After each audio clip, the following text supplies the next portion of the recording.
आप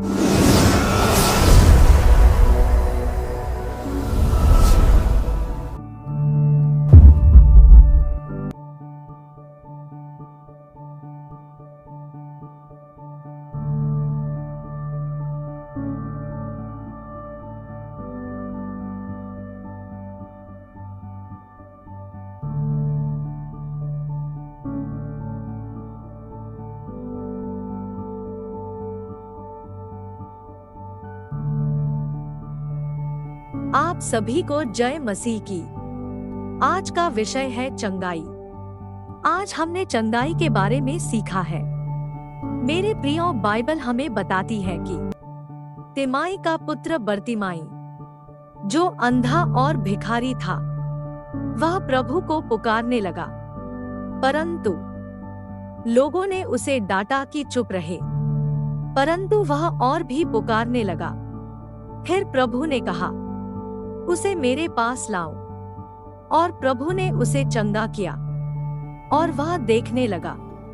इसी प्रकार मेरे प्रियो, हमें भी अपनी परिस्थिति और बीमारी में प्रभु को पुकारना है, ताकि हम अपनी परिस्थितियों में बदलाव और बीमारी में चंगाई पा सके। यीशु कौन है? यीशु कौन है? यीशु कौन है? दाऊद की संतान है। वो चिल्लाता गया, पुकारता गया, दाऊद की संतान तू मुझ पर क्या करे? दया कर। कौन? अंधा भिखारी। और लोग कहते हैं कि यीशु नासरी है, परंतु वो नहीं बोल रहा है यीशु नासरी, वो बोलता है दाऊद की संतान, क्योंकि यीशु मसीह को उसने पहचाना।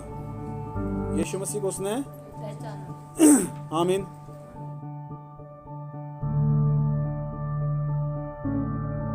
जो व्यक्ति अपनी चंगाई के बाद परमेश्वर को भूल जाता है, वह संसार में चला जाता है।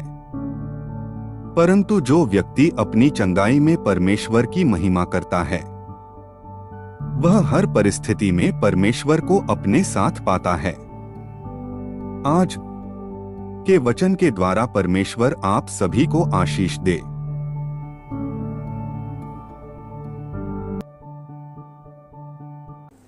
विषय का नाम क्या है? चंगाई। कितने लोगों को चंगाई चाहिए? आपको चंगाई, आपके घर में चुपचाप डॉक्टर आएगा और आपको कुछ कहे बिना आपको चंगा करके चला जाएगा, ऐसा होता है? ऐसा होता है? डॉक्टर चुपचाप आपके घर आएगा, आपको कुछ नहीं बताएगा, ना कुछ आपसे कुछ करने को बोलेगा, चुपचाप आपको चंगा करके चला जाएगा, ऐसा होता है? हाँ ना बोलो। अगर नहीं होता तो परमेश्वर चंगा होने के लिए उससे पहले कुछ आपको सलाह देता है। जो यहाँ नहीं बोले हालेलुया, जो यहीं बोले हालेलुया। अच्छी बात है, ठीक है। वचन पढ़ेंगे। दूसरा इतिहास 16 अध्याय 12 से 13 वचन पढ़ेंगे।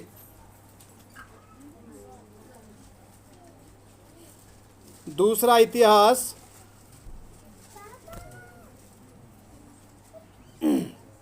जिसके पास नहीं मिला जल्दी निकाल दें।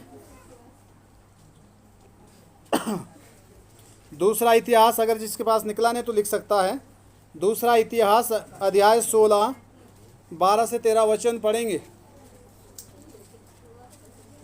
पढ़िए। अपने राज्य के 39वें वर्ष में आसा को पांव का रोग हुआ। लिखा है अपने जो है क्या लिखा है, फिर से पढ़ना। अपने राज्य के 39वें वर्ष में आसा को पांव का रोग हुआ। आसा को काय का रोग हुआ? काय का रोग हुआ? काय का रोग हुआ? किसको रोग हुआ? कितने वर्ष में? 39वें वर्ष में, अपने शासन काल के, अपने राज्य के 39वें वर्ष में उसको पांव का रोग हुआ। आगे। और वह रोग अत्यंत बढ़ गया। वो रोग कैसा हो गया? फिर बोलते जब हम चंगे नहीं है, ध्यान देते नहीं है।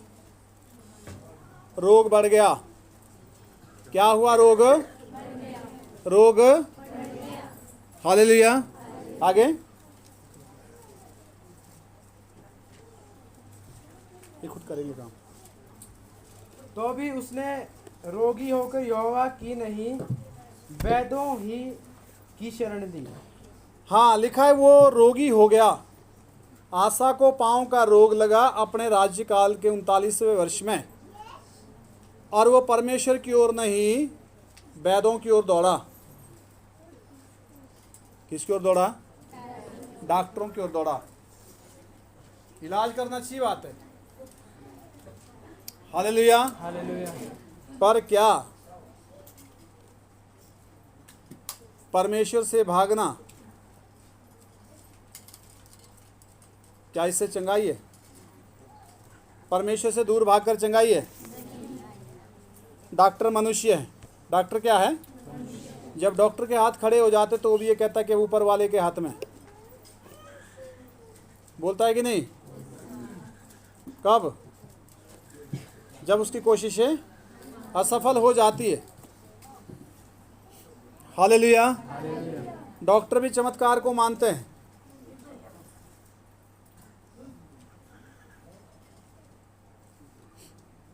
हालेलुया। एक लड़की बीमार हो गई, टिक्कर से थी, छोटी लड़की वो। आज शायद उसके परिवार से कोई आया नहीं आया, उसे सुलोचना ही है नहीं। हालेलुया। तो मैं खुद जो है उस लड़की के साथ गया हॉस्पिटल। वहाँ जब डॉक्टरों को दिखाया तो डॉक्टर ने मना कर दिया, कहते अगर ये 1 घंटा पहले लड़की आती तो शायद बच सकती थी। कह नहीं सकते, पर बच सकती थी, पर अब बचना मुश्किल है। वो कह रहा था कि अगर वो शिमला 1 घंटा पहले पहुँच गई होती। कहाँ पहुँच गई होती? रोडू की बात नहीं की। तो मैंने कहा आप कोशिश करो। उसने कहा मैं भगवान नहीं हूँ। क्या बोला?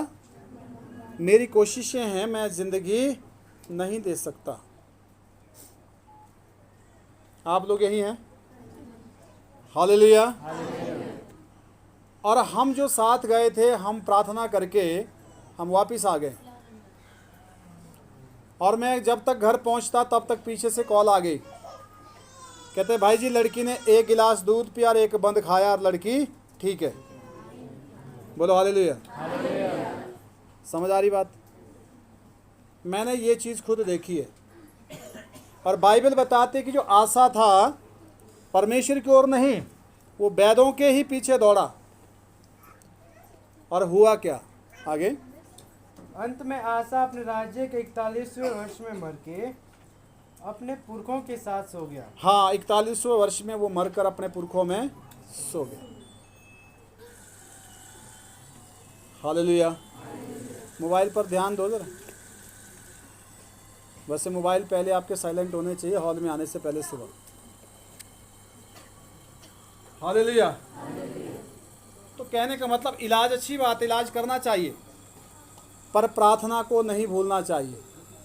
प्रार्थना को नहीं भूलना चाहिए। डॉक्टर भी परमेश्वर ने बनाया है। अगर आपको डॉक्टर से चंगाई मिलनी होगी तो डॉक्टर ही सही इलाज कर पाएगा। पूरी सृष्टि को चलाने वाला कौन है? कौन है? परमेश्वर। हालेलुया। यदि डॉक्टरों की आवश्यकता ना हुई तो परमेश्वर आपको अपने वचन से, आपके विश्वास से आपको चंगा करता है। आमीन। हालेलुया। नंबर 1 तो यहाँ लिखा है कि वो वैद्यों की ओर भागा। किसकी ओर भागा? डॉक्टरों की ओर ज़्यादा भागा। अब परमेश्वर चंगा करता है, उसके लिए आपको क्या करना है? मुझे क्या करना है? हम 2 वचन पढ़ेंगे। मरकुस की पुस्तक अध्याय 11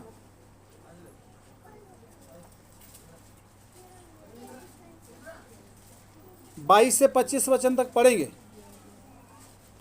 मरकुस की पुस्तक अध्याय 11 22 से वचन 25।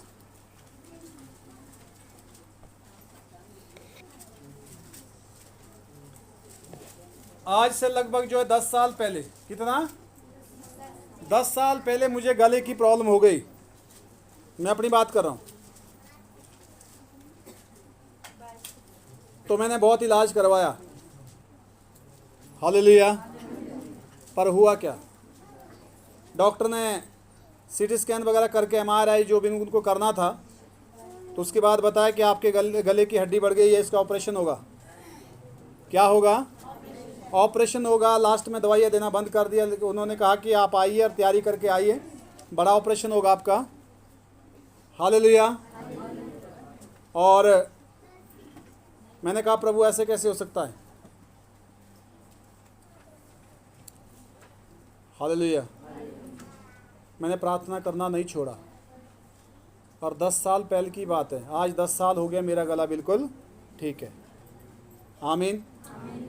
दवाई उन्होंने तो देना बंद कर दिया, इलाज करना बंद कर दिया, कहते अब ऑपरेशन होगा।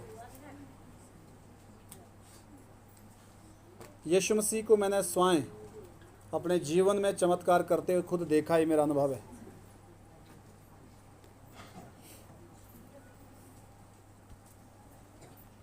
आपका विश्वास क्या है? मैंने किसी से प्रार्थना नहीं करवाई, मैंने परमेश्वर पे विश्वास किया, खुद प्रार्थना किया, और परमेश्वर ने मुझे चंगा कर दिया। आमीन। हालेलुया। इन बातों के पश्चात यहूदियों का एक पर्व हुआ। इन बातों के पश्चात यहूदियों का एक क्या हुआ? पर्व हुआ। और यीशु यरूशलेम को गया। हाँ। यरूशलेम में भेड़ फाटक के पास एक कुंड है, जो इब्रानी भाषा में बेतसैदा कहलाता है। हाँ, भेड़ फाटक के पास एक कुंड है जिसको इब्रानी में बेतसैदा कहते हैं। आगे? उसके 5 ओसारे हैं।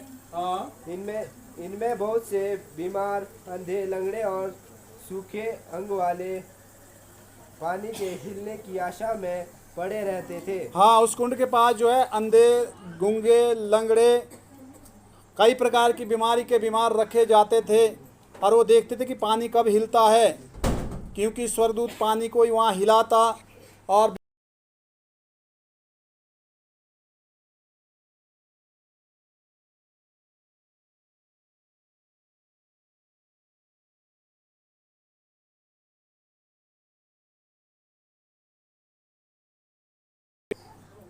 समझ आ रही बात? लोग आलसी कितने होते हैं। हालेलुया। लोगों को अपने को भी पता नहीं कि हम कितने आलसी है खुद। पर देखिए, इससे हम देख सकते हैं कि हुआ क्या। आगे पढ़िए। क्योंकि नियुक्त समय पर परमेश्वर के स्वर्गदूत कुंड में उतरकर पानी को हिलाया करते थे। हाँ, नियुक्त समय में परमेश्वर के स्वर्गदूत उतरकर उस पानी को हिलाया करते थे। आगे? पानी हिलते ही जो कोई पहला उतरा वह चंगा हो जाता था। लिखा है, पानी हिलते ही जो कोई पहला आदमी वहां उतर जाता, वो आदमी चंगा हो जाता था। आगे? चाहे उसकी कोई बीमारी क्यों ना हो। चाहे उसकी कोई भी बीमारी क्यों ना हो। हाँ, वहाँ एक मनुष्य था। बस वो पूरा हो गया। हाँ, आगे? जो 38 वर्ष से बीमारी में पड़ा था। लिखा है वहाँ ऐसा भी एक आदमी था जो 38 सालों से क्या था? बीमार। कितने सालों से? 38 सालों से बीमार था। वो भी वहाँ पहुंचा हुआ था, उसको भी वहाँ पर लाया गया था। आगे? यीशु ने उसे पड़ा हुआ देखकर और और यह जानकर कि वह बहुत दिनों से इस दशा में पड़ा है। हालेलुया। यीशु ने जब वो देखा कि वहाँ पड़ा हुआ है बहुत दिनों से, आमीन, तो क्या हुआ? आगे? उससे पूछा क्या तू चंगा होना चाहता है? क्या पूछा? क्या तू चंगा होना? आगे? उस बीमार ने उसको उत्तर दिया, हे प्रभु, मेरे पास कोई मनुष्य नहीं कि जब पानी हिलाए जाए तो मुझे कुंड में उतारे। हाँ, लिखा है, हे प्रभु, मेरे पास ऐसा कोई आदमी नहीं जैसे पानी हिले और मुझे कोई कुंड में उतार दे। 2 आलसी पेड़ के नीचे थे। कितने आलसी थे? 2 आलसी पेड़ के नीचे थे। ऊपर से जो है आम गिर गया। क्या गिर गया? आम के पेड़ के नीचे थे वो। आम जब गिरा तो एक आलसी दूसरे आलसी को बोलता है, अरे भाई, कोई ऐसा भी नहीं आता इस आम को मेरे मुंह में डालता। दूसरा आलसी बोलता है, अरे भाई, तू तो आम ढालने की बात करता है, मेरा मुंह तो कुत्ता चाट रहा है, कोई ऐसा भी नहीं आता इस कुत्ते को भगा देता।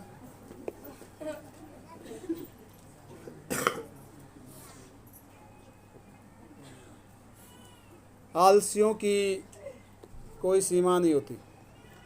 हालेलुया। मेरे हिसाब से उन आलसियों में से ये भी एक था।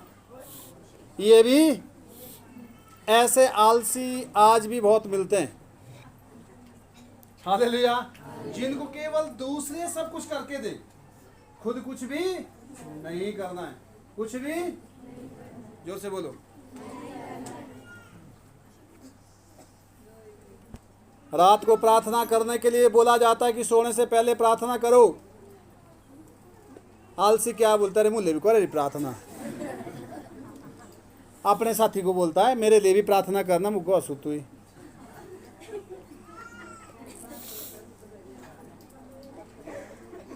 ऐसा है कि नहीं है?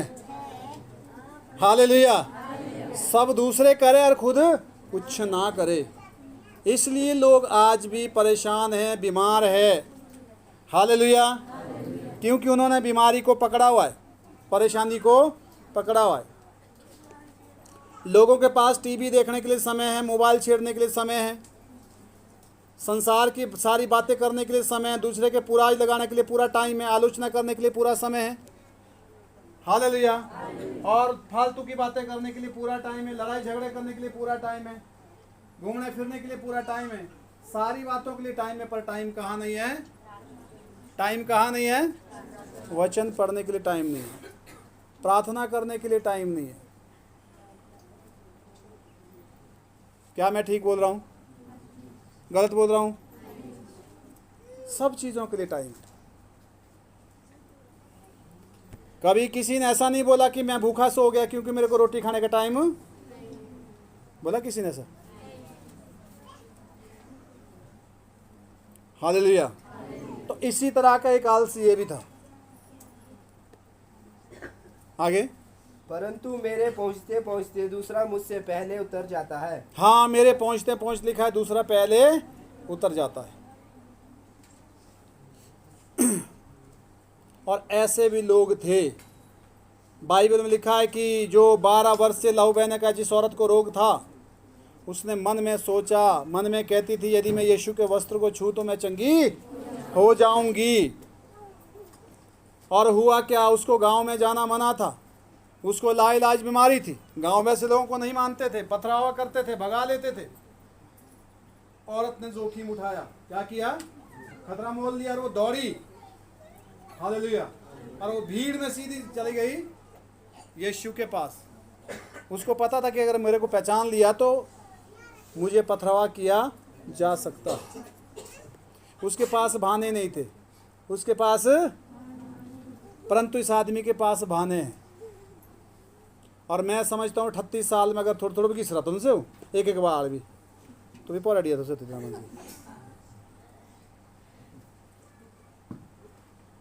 कोई कारण नहीं है। कारण लापरवाही है। कारण क्या है?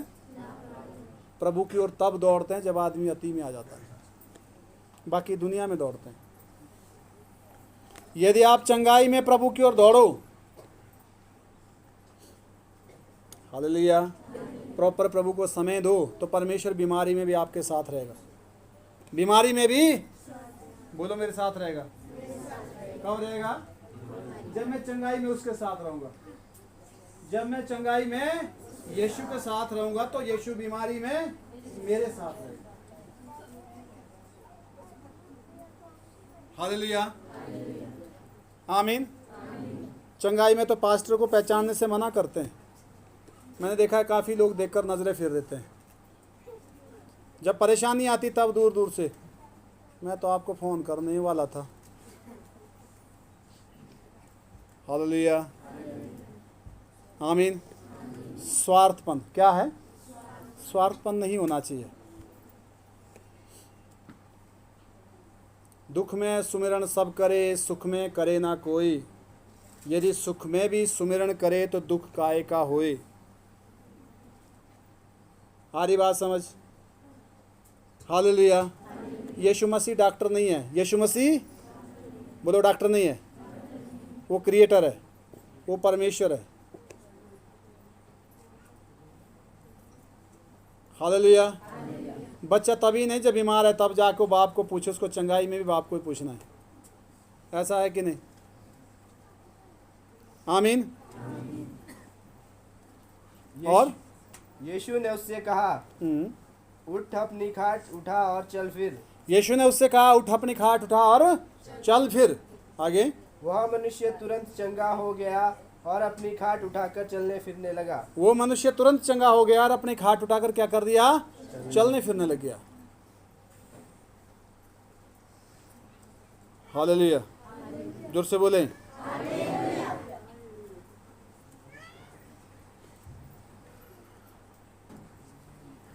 जब आदमी चंगा होता है तो प्रभु में लापरवाह है। हालेलुया। कई ये बोलते जी मैं 3 महीने के बाद आया। कब आया? मैं 2 महीने के बाद आया। जैसे कोई बड़े काम करके आया। क्या करके आया? हैं? हालेलुया, आमीन। समस्या में प्रभु को पुकारते, प्रभु तो कहाँ है? प्रभु कहता है मैं भी संडे को देख रहा था, तू बेटा तू दिखा ही नहीं मेरे को। मैं भी देख रहा था बेटे, तू कहाँ है? हालेलुया। तो मेरे को संडे को दिखा नहीं। अब बीमारी में बोलता है तू कहाँ है? मैं तो वही हूँ जहाँ तू नहीं है। परमेश्वर कहाँ है? जहाँ तू नहीं है। हालेलुया। क्योंकि वो तो परमेश्वर की उपस्थिति में तो आदमी रहता नहीं है। आमीन। इसलिए क्या है? चंगा होने के लिए, हालेलुया, चंगाई पाने के लिए जो है वो पानी में कूदा ना।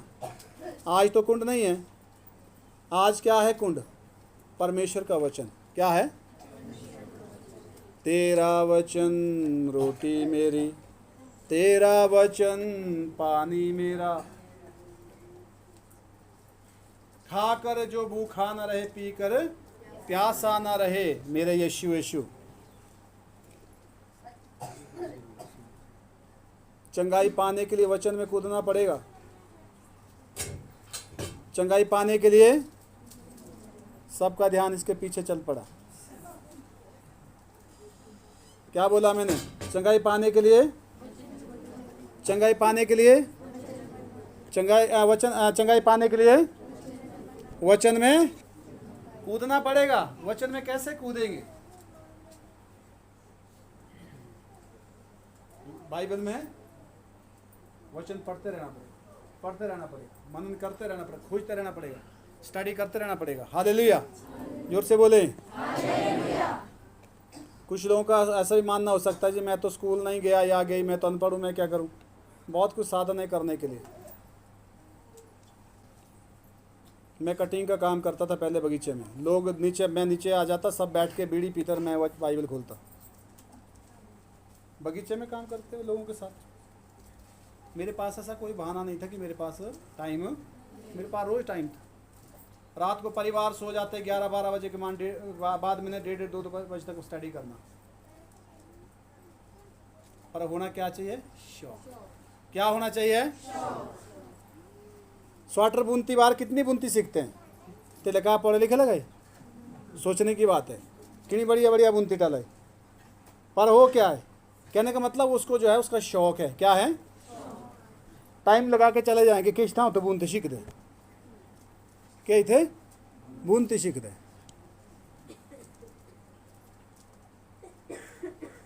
बुनती सीखने कोई टाइम होता है?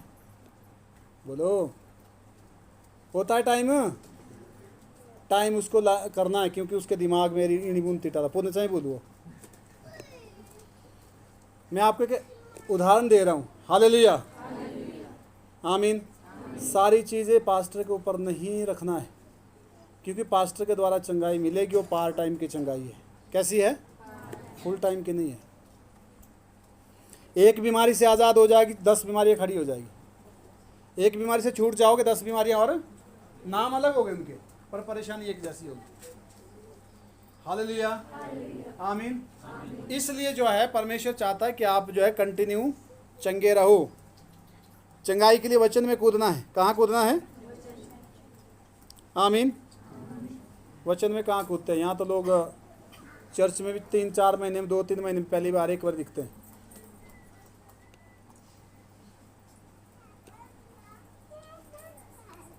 शौक नहीं है। क्या नहीं है? हालेलुया। बहुत सारी चीज़ें देखता हूँ मैं, लोगों का इंटरेस्ट नहीं है।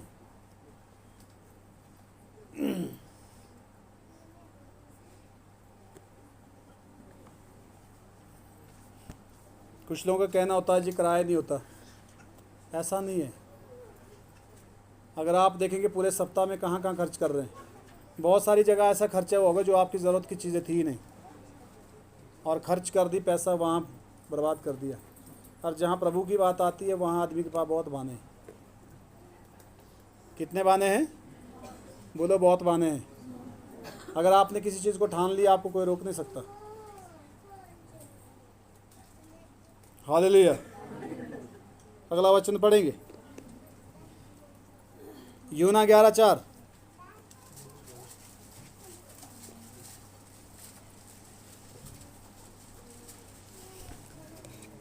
यूहन्ना 11:4। पूजा सीधा बैठना है, आगे बढ़ो। यूहन्ना 11:4।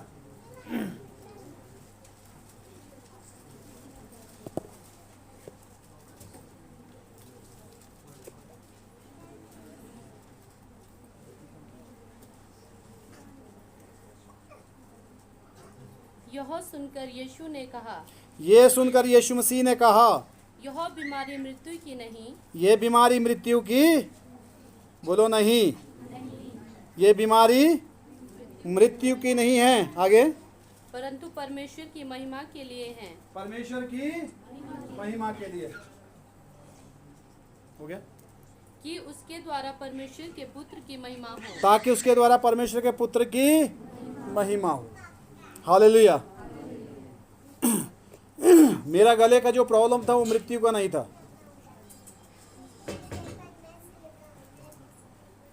बोलो हालेलुया।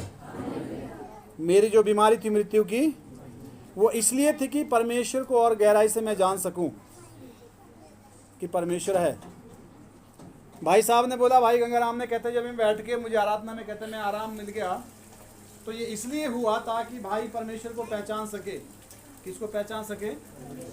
किसको पहचान सके? कि प्रभु की शक्ति है। नहीं तो आप कैसे समझ पाएंगे?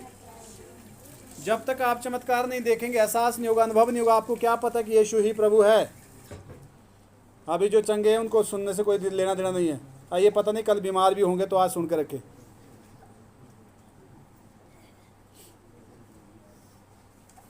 शैतान चला के लोगों के दिमाग को बांटता रहता है। बड़े सेकंड लास्ट वचन, मरकुस 10:46-52 वचन।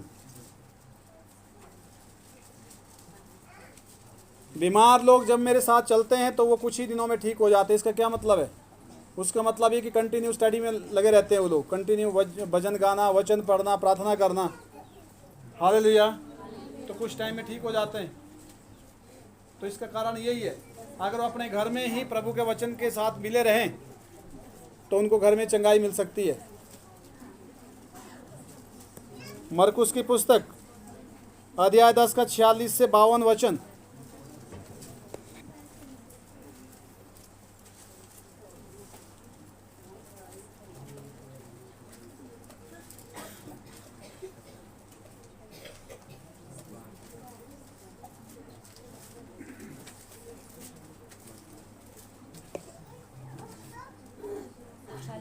बावन।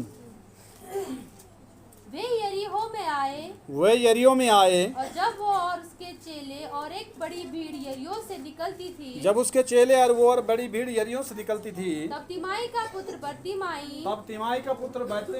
एक अंधा भिखारी जो था, सड़क के किनारे बैठा हुआ था। वह यह सुनकर कि यीशु नासरी है, वो ये सुनकर कि यीशु नासरी उधर से आ रहे हैं, पुकार कर कहने लगा, हे दाऊद की संतान यीशु, मुझ पर दया कर। बहुतों ने उसको डांटा कि तू चुप हो जा, पर वो और भी पुकारने और लगा। उसकी जो डांटने से आवाज कम नहीं हुई, वो ज्यादा चिल्लाता गया और पुकारता गया, हे दाऊद की संतान, मुझ पर दया कर। ये होता है विश्वास। उसको डांटा भी गया और वो चुप नहीं रहा, वो और पुकारता गया और चिल्लाता गया।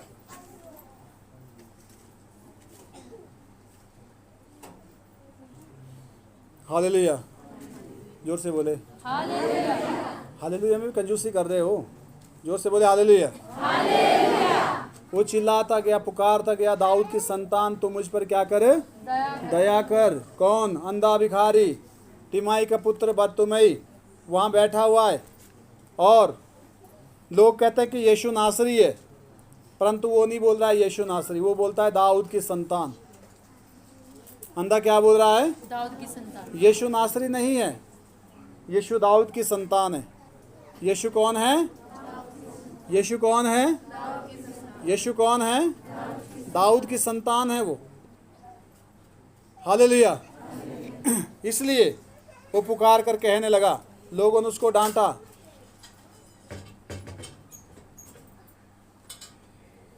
लोगों ने उसको, पर वो ज़्यादा पुकारता रह गया, क्योंकि यीशु मसीह को उसने पहचाना। यीशु मसीह को उसने पहचाना। आमीन।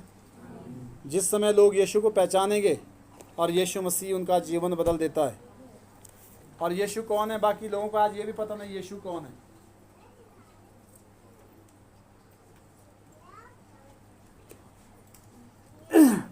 आमीन। आगे। तब यीशु ने ठहर कर कहा, उसे बुलाओ। यीशु मसीह ठहर गया और उसने कहा उसको बुलाओ। और लोगों ने उस अंधे को बुलाकर उससे कहा, लोगों ने अंधे को बुलाया अपने पास और उससे कहा, ढांढस बांध, हिम्मत बांध, उठ, उठ, वह तुझे बुलाता वो है। तुझे बुलाता है। वो अपना कपड़ा फेंक कर शीघ्र उठा। वो अपना कपड़ा फेंक कर, क्या फेंका? क्या फेंका? कपड़ा। कौन सा? उसको कोट पहनाया था। क्या पहनाया था? क्या पहनाया था? कोट। और यीशु के पास आया। लोगों को बड़ा डर रहता है, लोगों को बड़ा डर रहता है कि मैं जो है गरीब ना हो जाऊं, मैंने दे दिया पता नहीं क्या हो जाएगा। पर देखिए इसके पास जो कोट है, उसके जीविका के जो एक साधन था, वहाँ की सरकार कोट को स्टैंप लगा के देती थी, वो ही भीख मांग सकता था। और उसके पास वो सरकारी एक दस्तावेज था, यानी कि उसके पास एक प्रूफ था, एविडेंस था सरकार का कि वो भीख मांग सकता है, इसलिए उसने वो कोट पहना हुआ था। यीशु पर विश्वास करने से क्या हुआ? उसने कोट ही फेंक लिया पहले, और तो ठीक ना हुआ वो। इसका मतलब क्या? उसका विश्वास बता रहा है कि उसका कितना यीशु के प्रति ऊपर विश्वास है। उसको कुछ भी अपनी जो है परवाह नहीं है। अगर आप और मैं भी शायद वहाँ होता, हम भी सोचता कोट छोड़ दे बस, ठीक तो लेकिन बारे इन्होंने कोट छोटा गड़िया तब ऐसी नो ठीक है, नो भी खा मांगने लायक भी नहीं होता ना कई बार ऐसा। हालेलुया। उसका कोट फेंकना उसके मजबूत विश्वास का एक प्रमाण था। उसका कोट फेंकना उसके मजबूत विश्वास का क्या था? प्रमाण था। आमीन। हालेलुया। तो इसलिए क्या लिखा है कि उसने कोट फेंक लिया।